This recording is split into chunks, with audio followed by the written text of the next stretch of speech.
नमस्कार, आप देख रहे हैं एनडीटीवी इंडिया। आपके साथ मैं हूं गीता जोशी और शुरुआत इस वक्त की बड़ी खबर से। भारत और चीन के बीच हुए समझौते के बीच बड़ी खबर सामने आ रही है। रूस में होने जा रही ब्रिक्स समिट के दौरान पीएम मोदी और चीन के राष्ट्रपति शी जिनपिंग की मुलाकात होगी। दोनों के बीच बेहद अहम द्विपक्षीय वार्ता होगी। 2020 में गलवान झड़प के बाद रिश्तों में आए तनाव के बाद ऐसा पहली बार होगा जब पीएम मोदी और शी जिनपिंग के बीच द्विपक्षीय बातचीत होगी।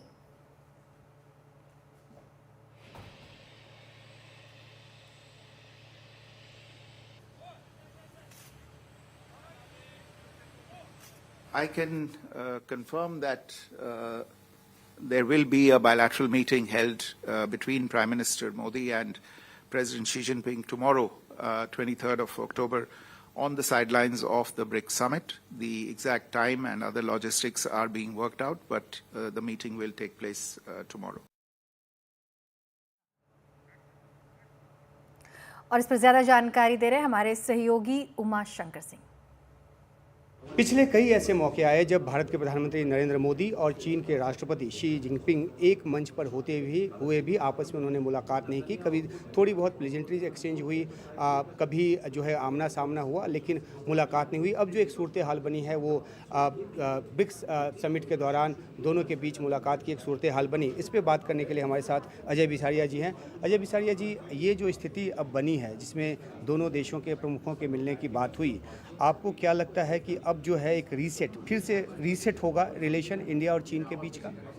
मैं उसे रीसेट नहीं कहूँगा। ये एक स्ट्रेटेजिक रीसेट नहीं है, ये एक टैक्टिकल एडजस्टमेंट है। टैक्टिक्स के स्तर पर हमें कामयाबी मिली है। तो आप देखें कितनी बारीकी से ये प्लानिंग की गई कि पहले जो एससीओ का समिट था उसमें मोदी जी खुद नहीं गए, उसमें विदेश मंत्री जयशंकर को भेजा गया और वहाँ पे कोई मुलाकात नहीं हुई। उनके विदेश मंत्री के साथ मुलाकात हुई और जब तक ये हमने हासिल नहीं किया ये एग्रीमेंट कि सीमा पे हम किस तरह से बर्ताव करेंगे, तब तक मोदी और शी की मुलाकात नहीं हुई। अब जो ये मुलाकात हो रही है ये इस संदर्भ में हो रही है कि हमने रिश्तों को थोड़ा सुधारा है और ऑफिशियल लेवल पे कुछ हमने अरेंजमेंट किया जिसमें दोनों तरफ में ये अंडरस्टैंडिंग रही कि हम किस तरह आगे बढ़ेंगे। कूटनीति में एक बात देखने को आती है कि कुछ चीज़ें जो नीचे से ऊपर की तरफ जाती है और कुछ चीज़ें ऊपर से तय होकर फिर नीचे की तरफ आती है। तो इस दोनों राष्ट्र प्रमुखों के बीच के मुलाकात के बाद अगर कोई ऐसी सूरत हाल बनती है तो आपको क्या लगता है कि सिचुएशन को डिफ्यूज़ करने में और डिसएंगेजमेंट करने में और ज़्यादा आसानी होगी और जल्द से जल्द वो पूरा किया जा सकेगा जिसकी मांग भारत सालों से करता रहा है? देखिए, ये सीख हमें मिली है अपने अनुभव में नेबरहुड में कि बॉटम अप डिप्लोमेसी बेहतर रहती है कि आप बारीकी से मसलों को एड्रेस करें, क्या क्या प्रॉब्लम्स हैं, कठिनाइयाँ हैं, उनको एड्रेस करें और फिर नेता के स्तर पर एक बड़ा कदम लें। अगर आप कोशिश करें कि नेता स्तर पर आगे बढ़ें और फिर सिस्टम को कहा जाए कि आप सुधारिए, तो वो हमेशा नहीं चलता क्योंकि कुछ कठिनाइयाँ ऐसी हैं जिन्हें समय चाहिए सुलझाने के लिए और केवल टॉप लेवल से इंस्ट्रक्शंस आने पर यही हुआ है कि पहले ज़मीन पे कई दौर की बातचीत के बाद इस स्थिति तक पहुंचा गया और उसके बाद नेताओं के मिलने की बात हुई। बिल्कुल, और यही रणनीति रही, यही स्ट्रैटेजी रही और ये एक कामयाब स्ट्रैटेजी रही। शुक्रिया। तो अजय बिसारिया जी जो बता रहे हैं कि किस तरीके से भारत ने पहले एक पुख्ता ज़मीन तैयार की राजनयिक के बातचीत के जरिए और मिलिट्री स्तर पर भी बातचीत होती रही और तब जाकर एक ऐसी स्थिति आई कि दोनों देशों के जो राष्ट्र प्रमुख हैं वो आपस में मुलाकात करें, बात करें और वहाँ से रिश्ते को आगे लेकर चलें। दिल्ली में उमा शंकर सिंह, एनडीटीवी मीडिया। वहीं ब्रिक्स शिखर सम्मेलन में शामिल होने रूस पहुंचे पीएम मोदी ने रूसी राष्ट्रपति व्लादिमीर पुतिन के साथ बेहद अहम द्विपक्षीय वार्ता की। इस दौरान प्रधानमंत्री मोदी ने कहा कि 3 महीने में 2 बार रूस आना हमारे करीबी संबंधों को दर्शाता है। प्रधानमंत्री मोदी ने एक बार फिर यूक्रेन जंग को लेकर पुतिन के सामने बड़ा संदेश दिया। प्रधानमंत्री मोदी ने कहा कि रूस यूक्रेन संघर्ष पर हम लगातार संपर्क में रह रहे हैं। समस्याओं का समाधान शांतिपूर्ण तरीके से होना चाहिए। इसमें भारत हर संभव सहयोग देने के लिए तैयार है। रूस के राष्ट्रपति व्लादिमीर पुतिन ने प्रधानमंत्री मोदी से कहा कि रूस और भारत के बीच विशेषाधिकार प्राप्त रणनीतिक साझेदारी है और दोनों देशों के संबंध लगातार विकसित हो रहे हैं।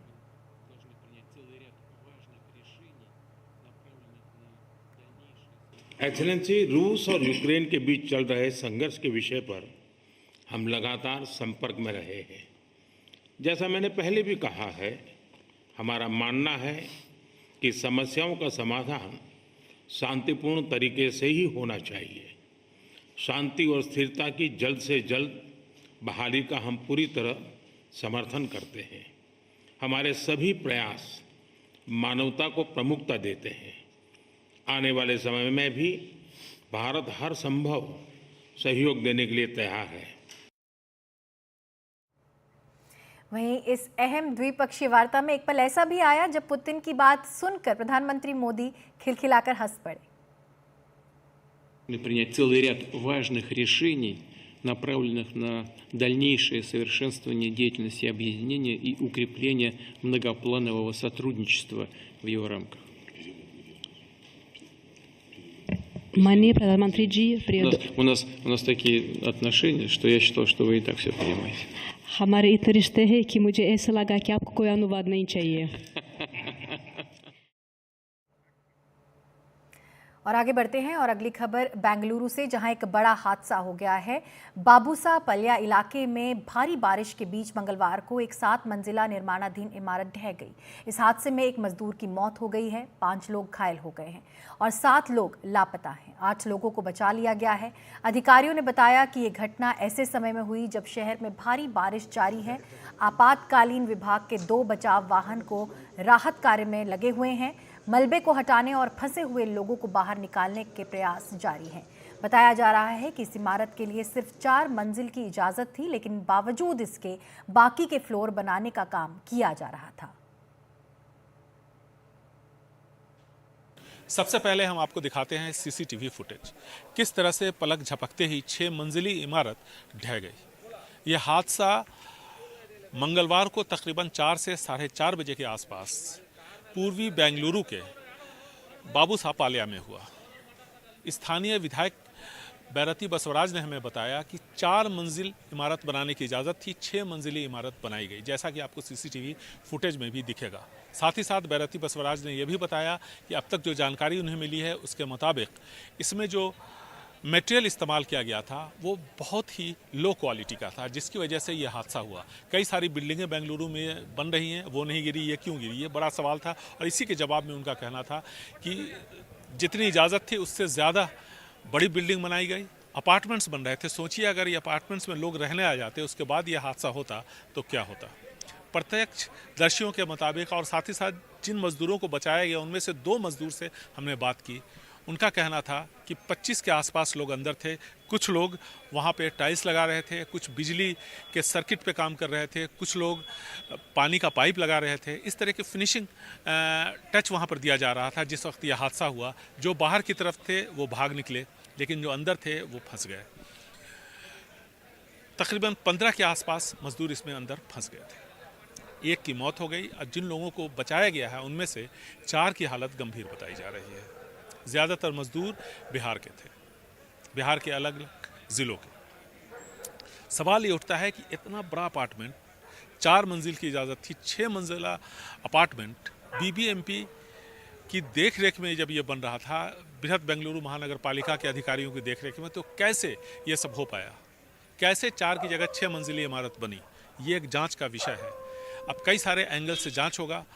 कर्नाटका के डीजीपी फायर और इमरजेंसी सर्विसेज प्रशांत कुमार ठाकुर का कहना है कि जैसे ही कंट्रोल रूम को खबर मिली फ़ौरन उन लोगों ने कार्रवाई की और यहाँ पर एनडीआरएफ, एसडीआरएफ के साथ साथ स्थानीय पुलिस, चिकित्सा कर्मियों को यहाँ भेजा गया, और इसी वजह से कैजुअल्टी कम हुई, नहीं तो काफ़ी कैजुअल्टी हो सकती थी।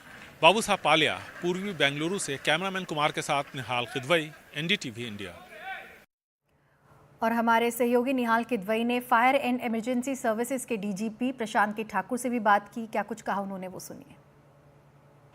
पूर्वी बेंगलुरु के बाबूसापाल्या में इस बिल्डिंग में जो मजदूर फंसे हैं उनके रेस्क्यू का काम तेज़ी से चल रहा है। हमारे साथ प्रशांत ठाकुर साहब हैं जो कि डीजीपी है कर्नाटका के फायर और इमरजेंसी सर्विसेज के। सर, किस वक्त आप लोगों को पता चला और अब क्या हालात हैं यहाँ? इत्तला मिली करीब 5:30 बजे कि 4 बजे के करीब लोकल पुलिस को इसके बारे में इंफॉर्मेशन मिला है कि इस तरह की घटना हुई है, पर कंट्रोल रूम ने कंट्रोल रूम से हमें पूरी जानकारी नहीं मिल पा रही थी।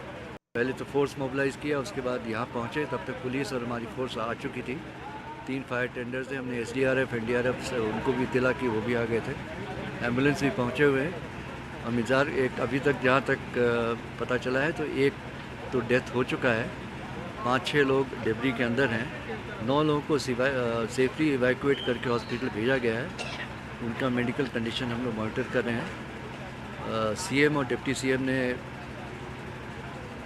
जो पीड़ित हैं उनके साथ सहानुभूति व्यक्त की है और वो कोशिश कर रहे हैं कि मैसूर गए थे दोनों, हो सकता है वो भी रात तक स्पॉट पे आएंगे। कुछ वजह पता चल पाई है सर, क्यों ऐसा हुआ? जो टेक्निकल रीज़न है उस पर मैं कमेंट नहीं करना चाहूँगा, इसलिए कि BBMP के अफसर भी अभी पधार रहे हैं, थोड़ी देर में आ रहे हैं यहाँ, तो उनके द्वारा पता चलेगा कि ये क्यों हुआ, कैसे हुआ, इस बिल्डिंग का हालत क्या था पहले। तो आपकी मदद और कौन कौन सी एजेंसी कर रही है? हमारे अलावा लोकल पुलिस है, SDRF है, NDRF है और एम्बुलेंस सर्विस है। बहुत बहुत शुक्रिया प्रशांत ठाकुर साहब जो कि डीजीपी हैं कर्नाटका के फायर सर्विसेज का। इनका कहना है कि जैसे ही पुलिस कंट्रोल रूम को फायर सर्विसेज को पता चला, फ़ौरन रेस्क्यू टीम यहाँ भेजी गई। बाद में ये लोग भी यहाँ पर आए और जल्द से जल्द जो भी मजदूर इसमें फंसे हुए हैं उनको निकालने की कोशिश है।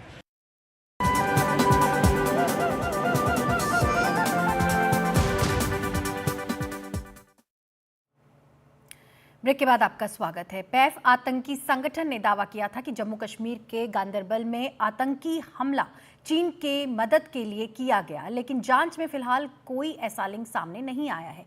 इस पर ज्यादा जानकारी दे रही है हमारी सहयोगी Nita Sharma. Ganderbal terror attack case में सुरक्षा बल अभी 40 सस्पेक्ट्स को राउंड अप कर चुके हैं, जिनसे वो पूछताछ कर रहे हैं। जांच एजेंसियों का कहना है कि ये हमला फॉरेन टेररिस्ट यानी पाकिस्तानी हमलावरों ने अंजाम दिया है और ये फ्रेश इन्फिल्ट्रेशंस नहीं बल्कि पहले से आए हुए थे, ऐसा लगता है।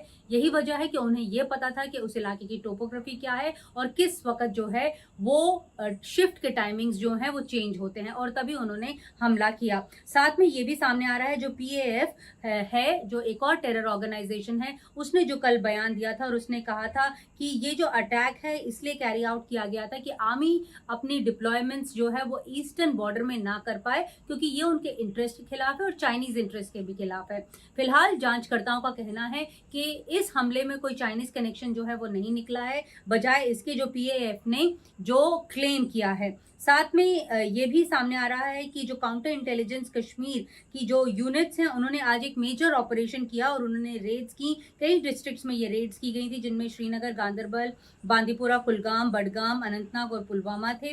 रेड्स में उन्होंने जो तहरीके लबाक या मुस्लिम नाम की एक संगठन है उसके ऊपर रेड्स की थी। ये फ्रेश रिक्रूटमेंट्स कर रहे थे, ऐसा जांचकर्ताओं का कहना। ये ऑर्गेनाइजेशन जो है फ्रंट है लश्कर तैयबा की, और ये पाकिस्तानी टेररिस्ट हैंडलर जिसका नाम बाबा हमास है, वो वहां से जो है वो चला रहा था। आज ये रेड्स हुई हैं और उनका कहना है कि इस टेरर आउटफिट को डिसमेंटल करने में वो कामयाब हुए हैं। दरअसल ये जो टनल है 6.5 किलोमीटर का, लेह लद्दाख को कश्मीर घाटी से जोड़ता है और ये ऑल वेदर कनेक्टिविटी जो है वो देगा।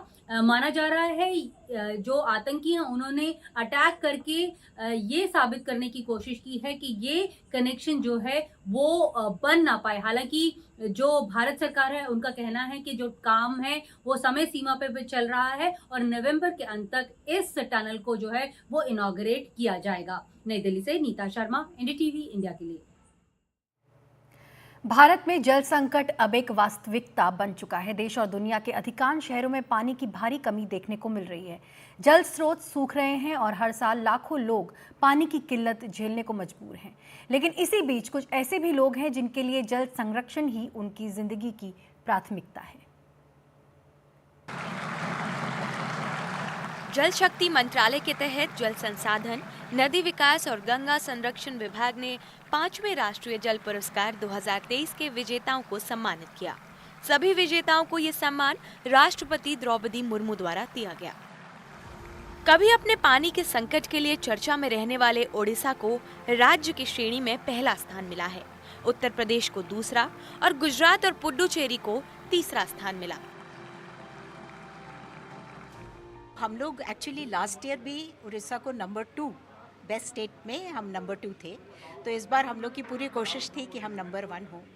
हम लोगों का वहाँ पर हमने सबसे बड़ा जो एक काम करा है वो जितने भी प्रोजेक्ट्स डिले हो गए थे उन सबको कंप्लीट करा है, तो उससे बहुत सारी बड़ी बड़ी वाटर बॉडीज़ बन गई हैं जिससे राज्य की वाटर सिक्योरिटी बढ़ी है। अक्सर अपनी पानी की समस्या से जूझने वाले प्रदेश राजस्थान के सीकर जिले के एक प्राइमरी स्कूल को विद्यालयों की श्रेणी में पहला स्थान मिला है।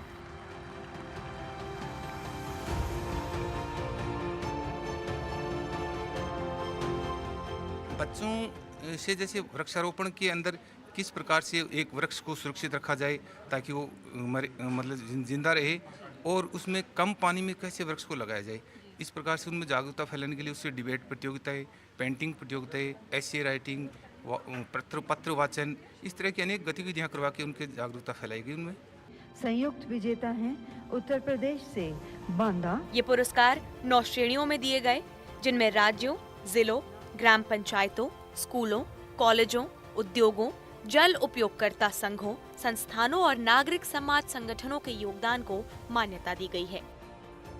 विजेताओं का मानना है कि संरक्षण की पहल जन सहयोग से ही पैदा होती है। ये सारा कुछ जो हम कर पा रहे हैं किसी और के मुकाबले वो लोगों के जन भागीदारी की वजह से ही हुआ है।